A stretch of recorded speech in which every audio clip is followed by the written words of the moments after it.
Dhaka 5 August 2024। ঢাকার আকাশে একটি সামরিক হেলিকপ্টার উঠতে শুরু করে। গন্তব্য ভারত। ভেতরে তৎকালীন প্রধানমন্ত্রী শেখ হাসিনা, সঙ্গে ছোট বোন শেখ রেহানা সহ নিকটজন। কোনো ঘোষণা ছিল না, কোনো বিদায় বার্তা না। সরকার প্রধান পালিয়ে যাচ্ছেন। এটি ছিল 15.5 বছরের অপশাসনের শেষ অধ্যায়।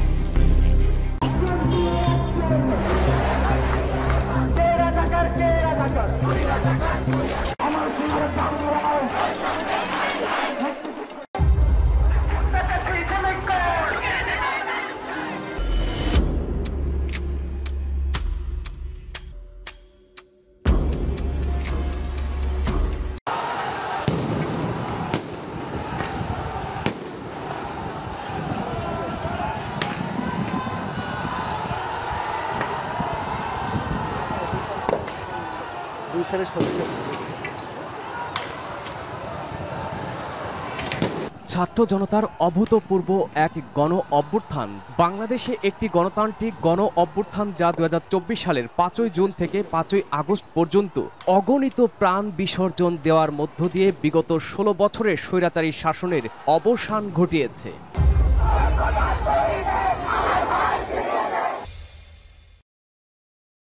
মুক্তিযোদ্ধাদের নাতিপুতিরাও পাবে না, তাহলে কি রাজাকারের নাতিপুতিরা পাবে?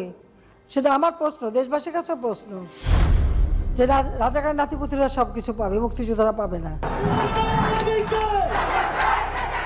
কে বলেছে? কে বলেছে?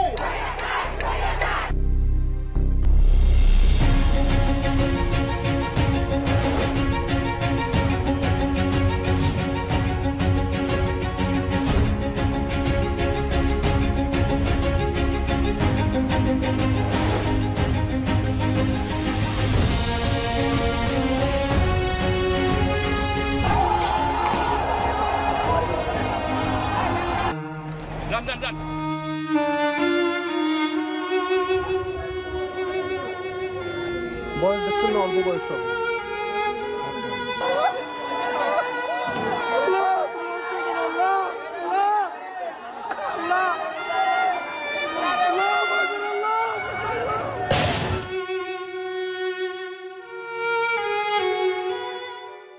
এখন লেখা নেবেন, নামাজ পড়বেন, গুলি করবেন, হেলিকপ্টার।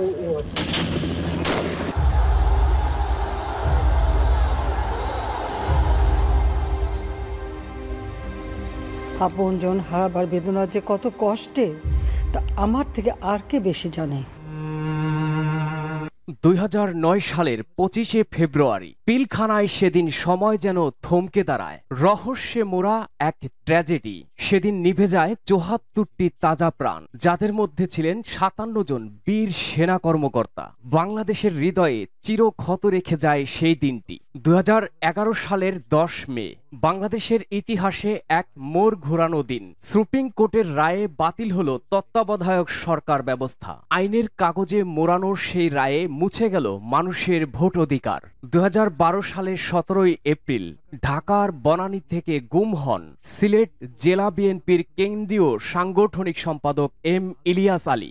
আজও তার সন্ধান মেলেনি। 2013 সালের 5 মে রাজধানীর শাপলা চত্বরে অবস্থান নিয়ে সমাবেশ ও অবস্থান কর্মসূচি ঘোষণা করে হেফাজত ইসলাম। সেদিন সন্ধ্যা গড়িয়ে রাত নামলে পুরো পরিস্থিতি পাল্টে যেতে থাকে। শেখ হাসিনার সরাসরি নির্দেশে সেদিন নিরস্ত্র হেফাজত কর্মীদের ছত্রভঙ্গ করতে রাত 3টায় ল্যাম্পপোস্টের বাতি নিভিয়ে ফুটফুটে অন্ধকারে নির্মম অভিযান শুরু করে আইন শৃঙ্খলা বাহিনী। লাঠি, গুলি আর আগুনের রক্তাক্ত হয়ে ওঠে শাপলার আশপাশ। গ্রেনেডের শব্দের বাইরে ছিল শুধু কান্না আর আর্তনাদ। সেদিন ভোর হলে ঢাকায় জেগে ওঠে এক বদ্ধ নীরবতায়। কতজন প্রাণ হারিয়েছিল সেই রাতে, তা আজও হারিয়ে আছে অন্ধকারের আড়ালে। এদিকে বিএনপি সহ বিরোধী শক্তির উপর চলতে থাকে ধারাবাহিক দমনপীড়ন, গুম, খুন ও একের পর এক মামলা, গ্রেপ্তার, যা ছিল স্বৈরাচার শেখ হাসিনার একচ্ছত্র আধিপত্য। রাজনীতিবিদদের ভাষ্যে 2014 সাল থেকে 2019 সাল পর্যন্ত সময়কালটি ছিল বাংলাদেশের রাজনৈতিক দমন, নিপীড়ন, বাকস্বাধীনতা হরণ এবং একদলীয় শাসন ব্যবস্থা প্রতিষ্ঠার ধারাবাহিকতার ইতিহাস। বিশ্ববিদ্যালয়ে ছাত্রলীগের একচ্ছত্র নিয়ন্ত্রণ, বিচার ব্যবস্থা, আর্থিক খাত ও রাষ্ট্রীয় প্রতিষ্ঠানগুলোয় চরম দলীয়করণ, দুর্নীতির বিস্তার সব মিলিয়ে এই সময়টিকে অনেকেই শেখ হাসিনার স্বৈরশাসক হয়ে ওঠার সময়কাল হিসেবে অভিহিত করেছেন। 2014 সালে লন্ডনে আয়োজিত একটি অনুষ্ঠানে বিএনপির তৎকালীন senior vice chairman Tarique Rahman সরকারি চাকরিতে কোটা বৈষম্য নিয়ে কথা বলেন। 56% কোটাকে অযৌক্তিক ও চরম বৈষম্যমূলক মন্তব্য করে তিনি এর যৌক্তিক সংস্কার দাবি করেন। আমি মনে করি সরকারি চাকরি যে কোটা আছে এখন বোধহয় দেশে যেটা আছে প্রায় 50% মতন কোটা আছে। আমি মনে করি এই কোটাটা 50 থেকে কমিয়ে মেধাবীদেরকে জায়গা দেওয়ার জন্য 5% মধ্যে নিয়ে আসা উচিত। এর প্রায় 3 বছর পরে 2018 সালে ছাত্র সমাজ জেগে ওঠে কোটার বিরুদ্ধে। ঢাকা বিশ্ববিদ্যালয়ের রাজু ভাস্কর্যের সামনে জড়ো হয় কিছু মুখ, যাদের চোখে ছিল প্রশ্ন, কণ্ঠে প্রতিবাদ। যদি মেধাবীরা যদি সেই সুযোগটা পেত তাহলে আমাদের দেশের আরো মঙ্গল হবে, সেই জন্য কোটা সংস্কার করা জরুরি। যারা জীবন বাজি রেখে যুদ্ধ করেছিল, মুক্তিযুদ্ধ, তাদের ছেলে মেয়ে বা বংশ তারা সুযোগ পাবে না, ওই রাজাকারের বাচ্চারা সুযোগ পাবে।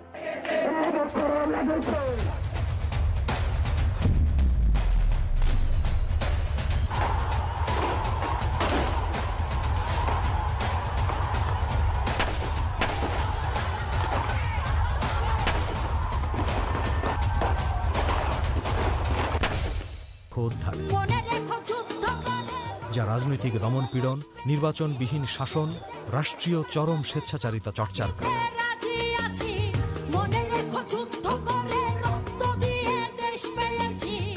যে ফ্যাসিস্ট তাদেরকে ট্যাগ দিয়েছে রাজাকার, এবং তারা ফ্যাসিস্টের ট্যাগকে গ্রহণ করেছে রাজাকার হিসেবে।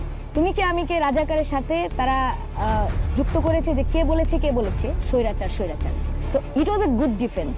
আজকে যারা নিজেরা বলছে আমি রাজাকার, তাদের জন্য বাংলাদেশ ছাত্রলীগ রাজাকার কোটা চালু করলো।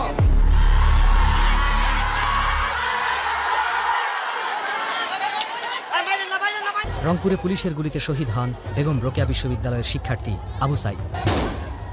চট্টগ্রামে নিহত হন জাতীয়তাবাদী ছাত্রদলের নেতা ওয়াসিম আকরাম। এদিকে সারা দেশে ছাত্রলীগ, যুবলীগ ও পুলিশের গুলিতে প্রাণ হারান 6 জন। কোটা সংস্কার আন্দোলনে সাধারণ শিক্ষার্থীদের সঙ্গে সর্বাত্মকভাবে রাজপথে নেমে থাকার ঘোষণা দেয় জাতীয়তাবাদী ছাত্রদল।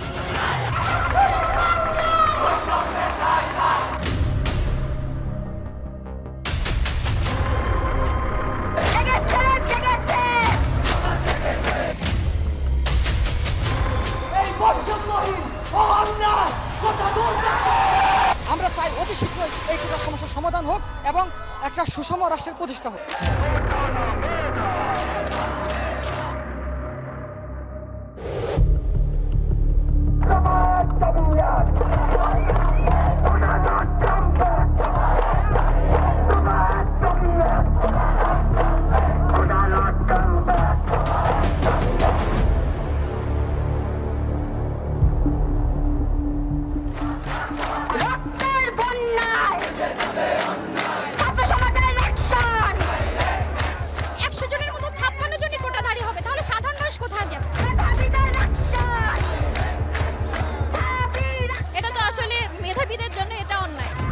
আগামী রবিবার থেকে অনির্দিষ্টকালের জন্য সকল বিশ্ববিদ্যালয় কলেজে ক্লাস পরীক্ষা বর্জন কর্মসূচি চলবে।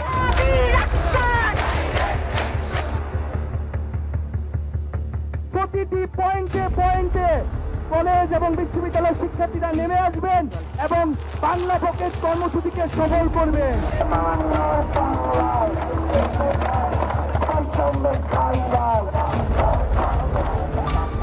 এটি আইন করে সংসদ থেকে বাস্তবায়ন হোক, যেন এই বাংলাদেশ মেধাবীদের মাধ্যমে একটি সোনার বাংলা, বঙ্গবন্ধুর যে স্বপ্নের বাংলা, সেটি আমরা প্রতিষ্ঠিত করতে পারি। ছেলেদের যে দাবি, এই দাবি আমরা বলেছি আমরা সমর্থন করি, এটা অত্যন্ত যৌক্তিক দাবি।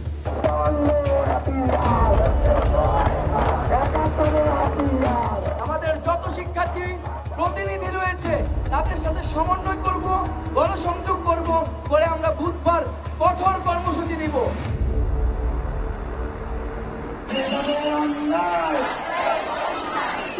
ছাত্রছাত্রীর প্রিয় ভাই ও বোনেরা, কোটা কখনো মেধার বিকল্প হতে পারে না। অথচ ন্যায্য দাবি না মেনে নিয়ে খুনি হাসিনা নিরস্ত্র ছাত্রছাত্রীদের উপরে পুলিশ, ছাত্রলীগ, যুবলীগ সন্ত্রাসীদেরকে লেলিয়ে দিয়েছে। আন্দোলনরত ছাত্রছাত্রীদের উপরে কেন গুলি চালানো হলো?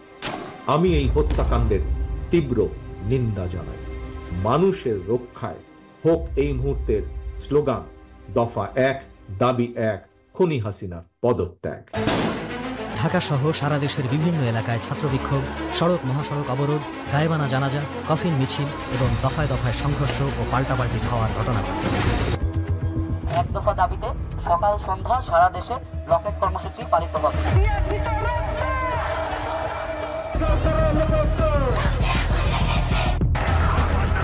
শিক্ষার্থীরা বাংলা ব্লকেট কর্মসূচি অব্যাহত রাখবে।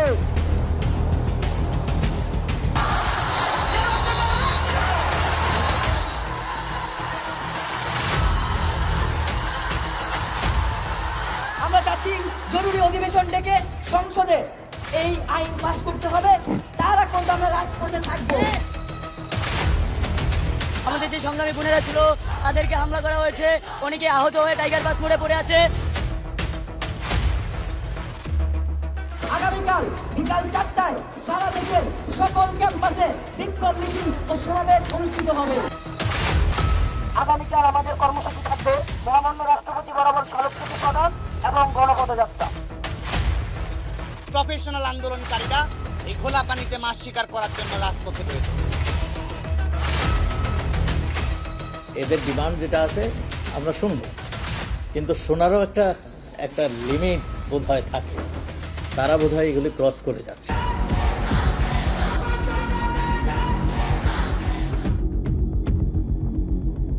শিক্ষার্থীরা এটাকে তাদের জন্য যৌক্তিক দাবি হিসাবে গ্রহণ করতেছে।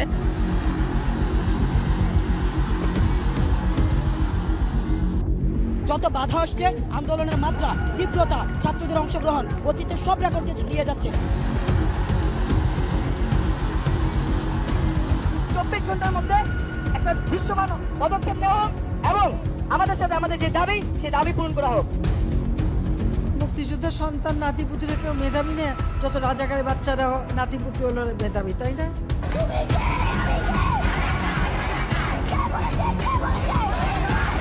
ছাত্রলীগ তার জবাব তারাই।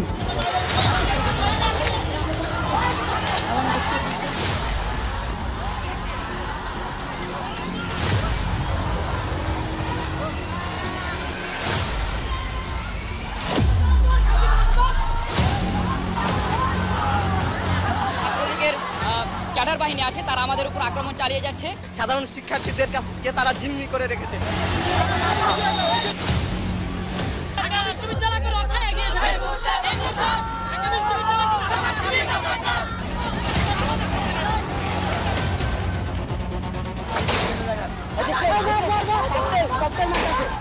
আজকের যে হামলা, সে হামলা এবং প্রধানমন্ত্রীর বক্তব্যের প্রত্যাহার এবং আমাদের যে এক দফা দাবি কোটা সংস্কার, তার দাবিতে আগামীকাল বিকাল 3টায় সারা দেশের সকল ক্যাম্পাসে বিক্ষোভ মিছিল এবং সমাবেশ অনুষ্ঠিত হবে। নিজেদের রাজাকার বলতে তাদের লজ্জা হয় না। এটা কোন দেশে আমরা আছি? এরা কি চেতনায় বিশ্বাস করে, কি শিক্ষা তারা নিল?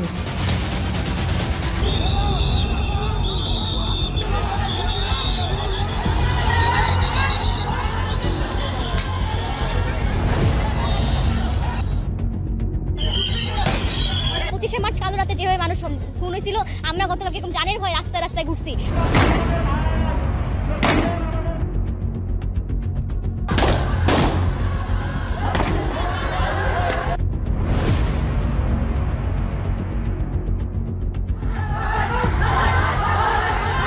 আমাদের মেডিকেলে অধিকাংশ স্টুডেন্ট হচ্ছে মেয়ে, তাদেরকে পর্যন্ত মারতে তারা ছাড়ে নাই। আমরা ধিক্কার জানাই মাননীয় প্রধানমন্ত্রী বঙ্গবন্ধু দেশরত্ন শেখ হাসিনার বক্তৃতাকে, বিবৃতিকে যারা বিকৃত করে প্রচার করেছে।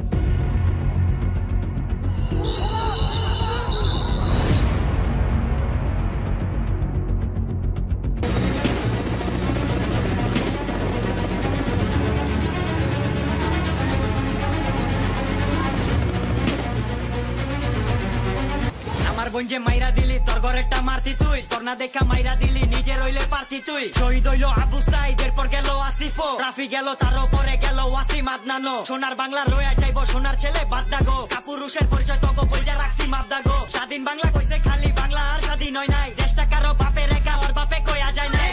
জর্জার মুল্লুক তার আগে কম মুল্লুকার লাডির জোরে কলম ভাঙে শান্তির নামে তুল্লখার গাইল মারলি পশু মারলি মারতে আইলি আজাবার রাজা যখন প্রজার জানলয় জিগা তাইলে রাজাকার আমার মানচিত্র কান্দে আইসকা দেখা দেশের হাল রে লাল সবুজের পতাকা মা পুরাটাই দেহি লাল রে তখন দেশ বেচা ক্যাশ করস দেশ প্রেম যায় কই তোর মাইরা জাগর মাথা ফাটাস মারতে হইলে বইন তোর মারতে আইলে মাইরা দিবি মুর্দা নাইলে জিন্দা রাইত দেখা ডরাইস না কেউ রাইতের পরেই দিনটা 52 তে 24 এ তফাৎ কইরে কথা কো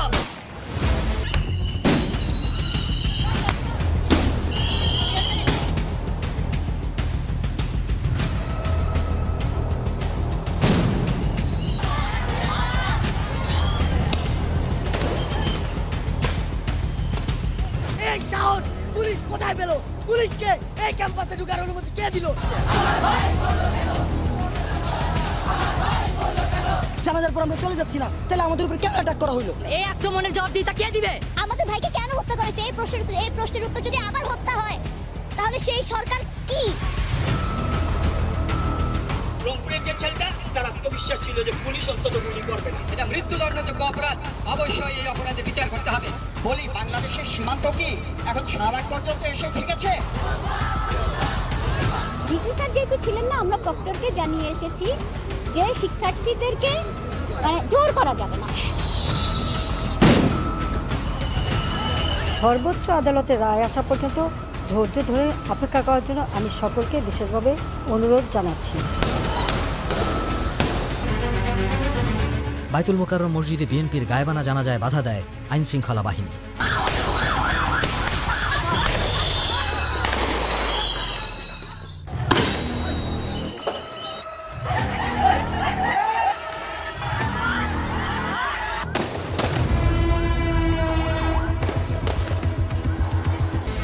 জুলাই সারা দেশে কমপ্লিট শাটডাউন।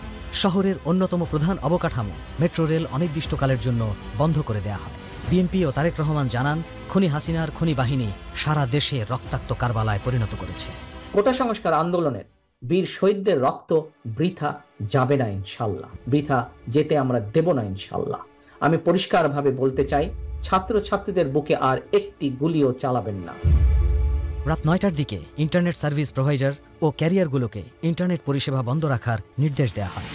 দেশে সম্পূর্ণ ইন্টারনেট ব্ল্যাকআউট শুরু হয়, ফলে বাংলাদেশের সঙ্গে বিশ্বের যোগাযোগ বিচ্ছিন্ন হয়ে যায়। কখনো ইন্টারনেট শাটডাউন হয়। আমরা ইন্টারনেট বন্ধ করতে বাধ্য হই। আমরা ইন্টারনেট বন্ধ করিনি, ইন্টারনেট বন্ধ হয়ে গেছে। তারা যখনই বসতে রাজি হবে, এটা যদি আজকে হয়, আজকেই আমরা বসতে রাজি আছি।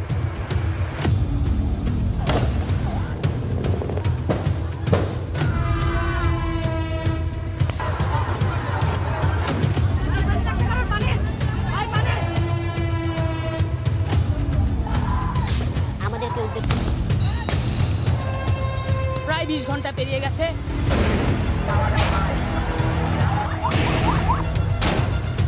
প্রিয় প্রবাসী বাংলাদেশি সকল ভাই বোনদের প্রতি আহ্বান জানাই, আপনারা যারা যে দেশে রয়েছেন সে দেশের সরকার, সংশ্লিষ্ট কর্তৃপক্ষ এবং মানবাধিকার সংগঠনের কাছে বাংলাদেশের বিরাজমান ভয়াবহ পরিস্থিতির কথা তুলে ধরুন। কোটা বিরোধী আন্দোলনকে সমর্থন জানিয়ে প্রেস ক্লাবের সামনে ঐক্য সমাবেশ মিছিল করে বিএনপি।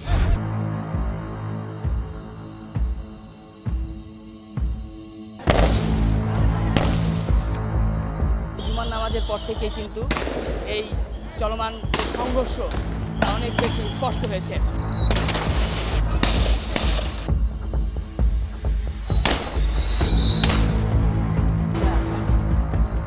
হাসিনা পালিয়েছে, বিশ্বাস করেন হাসিনা পালাতে জানে না।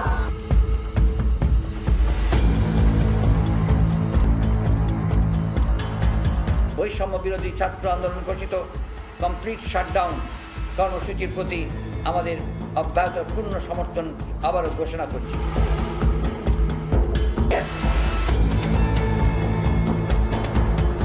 এটা অবশ্যই কারফিউ এবং এখানে শুটার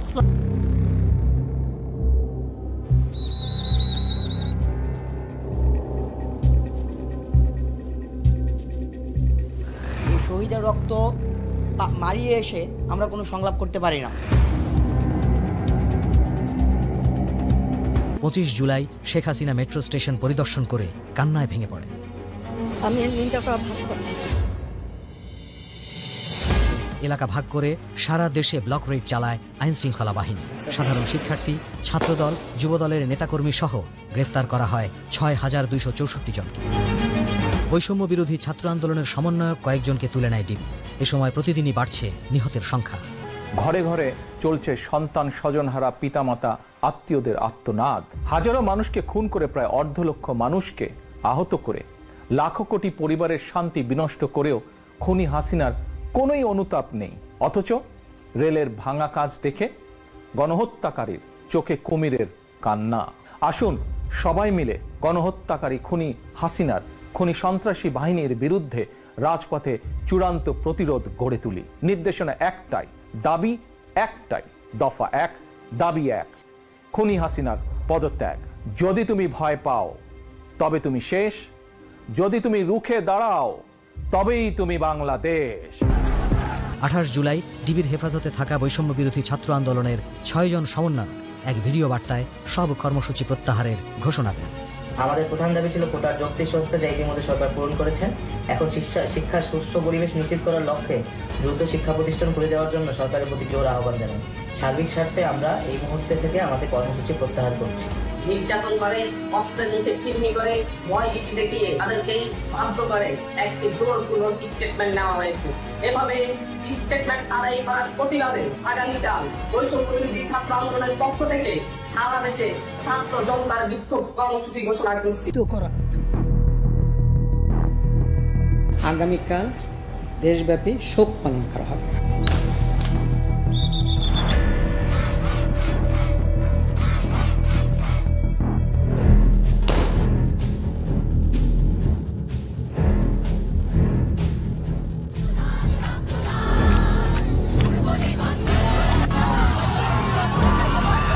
চেতনার তাগিদে, আমাদের প্রাণের তাগিদে আমরা আজকে এখানে কাঁদতে এসেছি।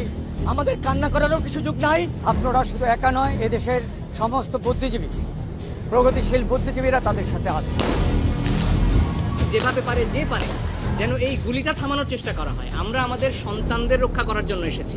সাইদের যে ভঙ্গিটা আপনারা দেখেছেন, যে সে আমার মনে হয় যে কখনো ভাবতেই পারেনি যে তাকে তার দেশের পুলিশ গুলি করবে।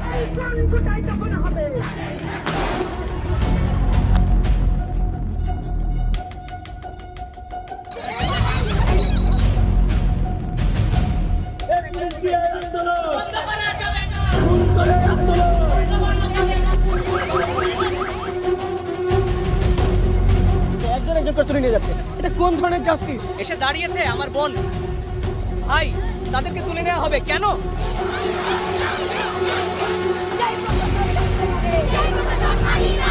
তারাই হত্যাকাণ্ডের বিচার করবেন না, কারণ তারা নিজেরাই হত্যাকারী। যতদিন পর্যন্ত না এই ন্যায্য আন্দোলন বাস্তবায়ন হবে, রাস্তার পাশে অভিভাবক হিসাবে আমাদের পাবে।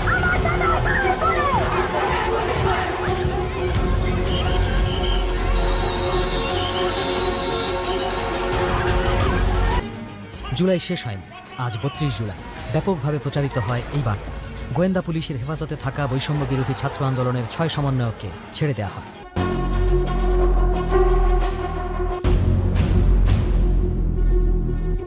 জামায়াত ইসলামী ও ইসলামী ছাত্র শিবিরকে নিষিদ্ধ করে প্রজ্ঞাপন জারি করে সরকার। রাতে ফেসবুক স্ট্যাটাসে যতদিন না এই বাংলাদেশ আন্দোলনকারীদের নিরাপদ আশ্রয়স্থল হয়ে উঠছে ততদিন লড়াই চালিয়ে যাওয়ার ঘোষণা দেন অন্যতম সমন্বয়ক সার্জিস আলম।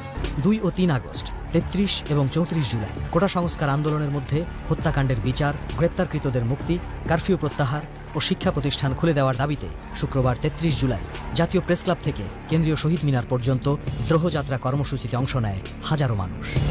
এই ফ্যাসিবাদী শাসন ব্যবস্থা বাংলাদেশ থেকে তার পতন করতে হবে। দেশের বিভিন্ন স্থানে বিক্ষোভকারীদের সঙ্গে পুলিশের সংঘর্ষ হয়, পাল্টে যেতে থাকে প্রেক্ষাপট। শেখ হাসিনা বিক্ষোভকারীদের আলোচনায় বসার আহ্বান জানালে শিক্ষার্থীরা তা প্রত্যাখ্যান করে। 9 দফা 1 দফায় পুলিশের ইউনিফর্ম পরে গুলি করা হচ্ছে।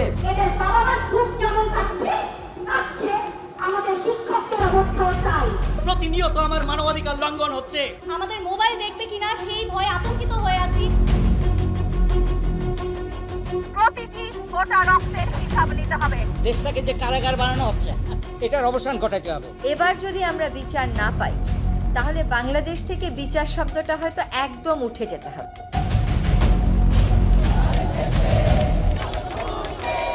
নতুন প্রজন্মের 9 দফা দাবি, তার প্রতি পূর্ণ সমর্থন। আমার কানে এখনো বাজে যে কারো পানি লাগবে। কোনো আন্দোলনকারীর উপর গুলি চালানোর নির্দেশনা আইন শৃঙ্খলা বাহিনীকে কখনো দেওয়া রূপ নেয় শেখ হাসিনার পদত্যাগ, যা গত 15 বছরের বিএনপির আন্দোলন।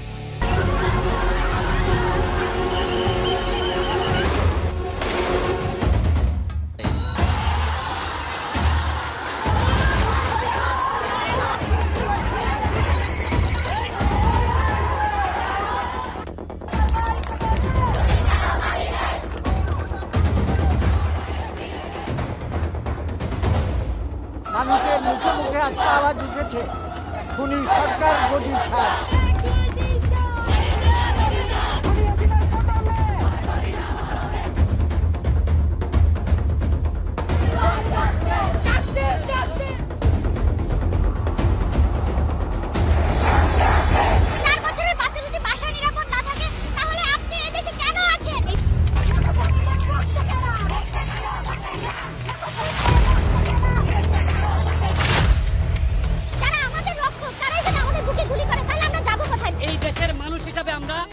নিজেদেরকে অনিরাপদ মনে করছি। ভাইদের মেরেছেও, এখন তো আমার তো নামতেই হবে।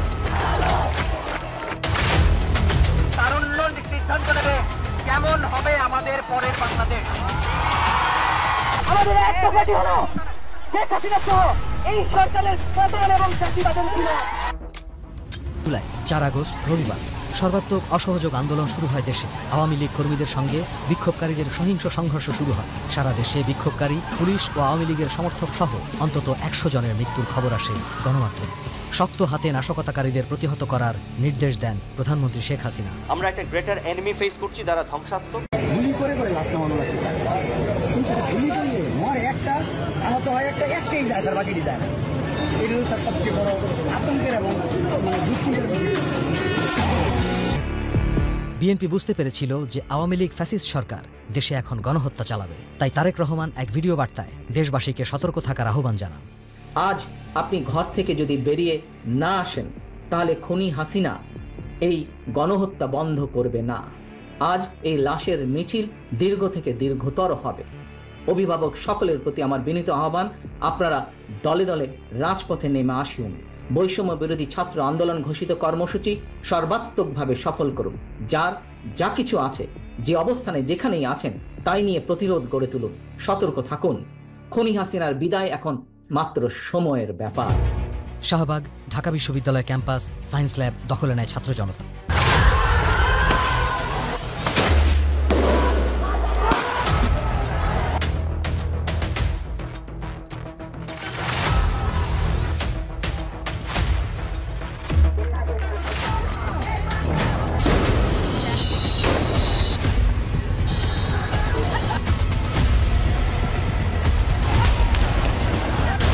লাশ নিয়ে টিএসসি থেকে শাহবাগে যায় ছাত্র জনতার কফিন মিছিল।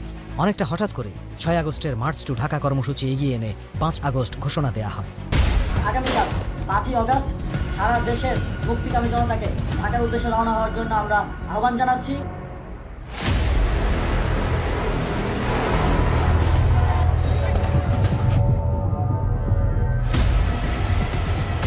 আপামর জনসাধারণকে ঐক্যবদ্ধ হয়ে আন্দোলনে ঝাঁপিয়ে পড়ে এই অবৈধ খুনি হাসিনা সরকারের পতন নিশ্চিত করার আহ্বান জানাচ্ছি।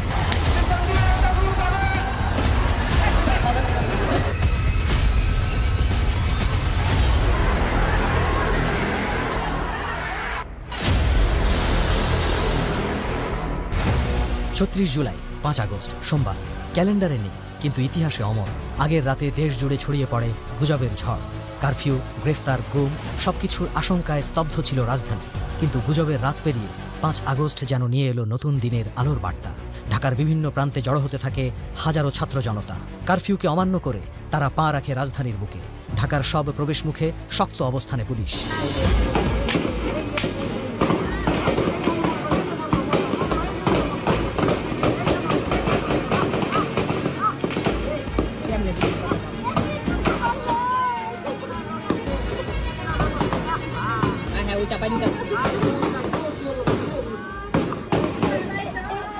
একটা, দুইটা, তিনটা, চারটা, ওই জায়গায় কয়টা? 5টা, 6টা, 7টা, 8টা, 9টা, 10টা।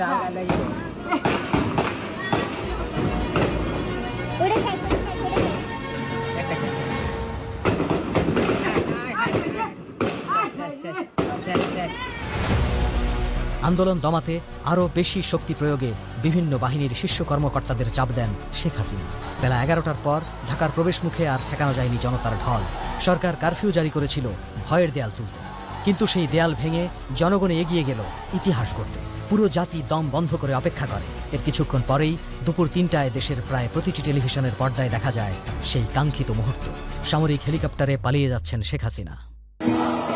এই দৃশ্য দেখে বিজয় উল্লাসে ফেটে পড়ে সারা দেশ।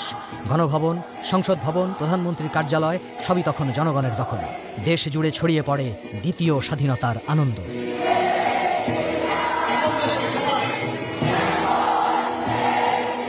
রাহুমুক্তির এই ঐতিহাসিক মুহূর্ত শান্তভাবে উদযাপন করুন। অনুগ্রহ করে কেউ প্রতিশোধ কিংবা প্রতিহিংসা পরায়ণ হবেন না। একটা ইন্টারিম গভর্নমেন্ট আমরা ফর্ম করব এবং ইন্টারিম গভর্নমেন্টের মাধ্যমে এদেশের সমস্ত কার্যকলাপ চলবে। তবে সারা দেশে যখন এই বিজয় উৎসবের রেশ চলছে, তখন অনেকের 1.5 দশকের পঞ্জীভূত ক্ষোভ রূপ নিতে শুরু করেছে সহিংসতা। আন্দোলনটা 36 দিনের হলেও এই আন্দোলনের পিছিয়ে কিন্তু একটা প্রেক্ষাপট রয়েছে। বিগত 16 বছর ধরেই এক ধরনের ফ্যাসিস্ট রেজিম আমাদের এই বাংলাদেশে ছিল। আওয়ামী লীগ যে আসলে শুধু বন্দুকের জোরেই ক্ষমতায় ছিল, পুলিশ প্রশাসনের জোরেই ক্ষমতায় ছিল, এটি আসলে এই আন্দোলনের মধ্য দিয়ে আসলে প্রমাণিত হয়েছে। এই ডেমোক্রেটিক যে পথে আমাদের যে যাত্রা, এই যাত্রাকে বিজয়ের পথে নিয়ে যেতে হবে আরও, কারণ এখনও অবাধ সুষ্ঠু নির্বাচন এবং এগুলো ইনক্লুসিভ ইলেকশন এগুলো বাকি আছে। 17 বছর আন্দোলন রানিং চালিয়ে যাওয়ার পরও লাস্ট 36 দিনে সাকসেস হয়ে তাকে আমরা দেশ থেকে পালাতে বাধ্য করেছি। এখানে ছাত্ররা একটা মেজর ভূমিকা পালন করেছে লাস্ট কয়েক মাস, 1-2 মাস, 1 মাস 1.5 মাসের মতো, কিন্তু পুরো সময়টাই কিন্তু বিএনপি এবং আমাদের সঙ্গে যারা আছেন যে দলগুলো, তারা আমরা লড়াইটা করেছি।